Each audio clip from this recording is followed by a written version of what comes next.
मैं मुसर्रत कुरैशी और आप देख रहे हैं BBC 24x7 न्यूज। सच से जुड़ी खबरें देखने के लिए हमारे चैनल को सब्सक्राइब जरूर कर लें। यूपी गाजियाबाद लौनी में कुछ दिन पहले मिले एक व्यक्ति के शव के मामले में पुलिस ने किया खुलासा। जेल से पैरोल पर छूटे व्यक्ति ने दोबारा जेल में जाने से बचने के लिए अपने जैसे दिखने वाले व्यक्ति की हत्या की थी। मृतक के चेहरे को जलाकर लौनी की इंदिरापुरी कॉलोनी के जंगल में डाला। शव आरोपी की पत्नी ने हिंडन मैचुरी पहुंचकर अपने पति के रूप में की थी पहचान। शक होने पर पुलिस ने की थी जांच शुरू। पुलिस जांच में हुआ खुलासा, बेटी की हत्या के मामले में दिल्ली जेल में बंद था आरोपी पैरोल पर छूटकर आया था। आरोपी ने दोबारा जेल में जाने से बचने के लिए रचा था षड्यंत्र। घर में काम कराने के बहाने अपने जैसे कदकाठी के मजदूर को बुलाकर की थी हत्या। पुलिस ने आरोपी को पत्नी सहित किया गिरफ्तार। देखिए हमारे संवाददाता उस्मान खान और कैमरामैन शिशुपाल की ये खास रिपोर्ट।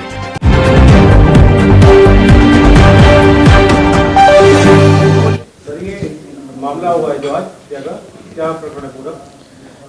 20 तारीख को 20 नवंबर को थाना लोनी बॉर्डर में एक खाली प्लॉट में एक शव मिला था, जिसका चेहरा लगभग पूरा ही जला हुआ था और उसकी जो कपड़े पहना हुआ था, जब चेकिंग उनकी की गई, तलाशी ली गई, तो उसकी तलाशी में एक आधार कार्ड उसकी जेब से मिला था। तो उस आधार कार्ड पर जब हमने काम किया, उसमें जो एड्रेस लिखा था, तो एक महिला और उसका परिवार वहाँ पर मिला। तो उस महिला ने उस मृत शव की शिनाख्त अपने पति के रूप में की, लेकिन तभी से कुछ डाउट था पुलिस को और हम लोग इस पर लगातार कई टीमें गठित करके लगातार इसमें काम कर रहे थे कि शायद ये शव उसका ना हो। तो टीमें तभी से अच्छा इसमें काम किया पूरा। फिर इसमें एक सूचना हमको मिली कि वो व्यक्ति जिसका ये शव बताया जा रहा है, उसकी मृत्यु नहीं हुई है। ये सूचना मिली थी मुखबिर के माध्यम से और वो अपने घर पर आएगा। मतलब कल की बात है कि कल की तारीख में वो आने वाला है। तो वहाँ पर हम लोग पहले से टीमें हमारी तैयार थी और इसको हम लोगों ने वहाँ से इसके घर के बाहर से पकड़ा। फिर जब इससे पूरी पूछताछ की गई और कुछ हमने सीसीटीवी फुटेज पर भी काम किया था। एक सीसीटीवी फुटेज में इसी की कदकाठी का, जिसको कि मृतक बताया जा रहा था, इसी कदकाठी का व्यक्ति एक साइकिल पे कुछ रख के, किसी का शव रख के उसमें दिखाई दे रहा था ले जाते हुए। फिर जब इससे और गहन पूछताछ की गई तो इसने बताया कि इसने अपनी बेटी का मर्डर 2018 में किया था, जो कि उस समय 13 वर्ष की थी। तो उस मर्डर में ये जेल में रहा काफ़ी समय और कोविड के समय में ये पैरोल पे बाहर था।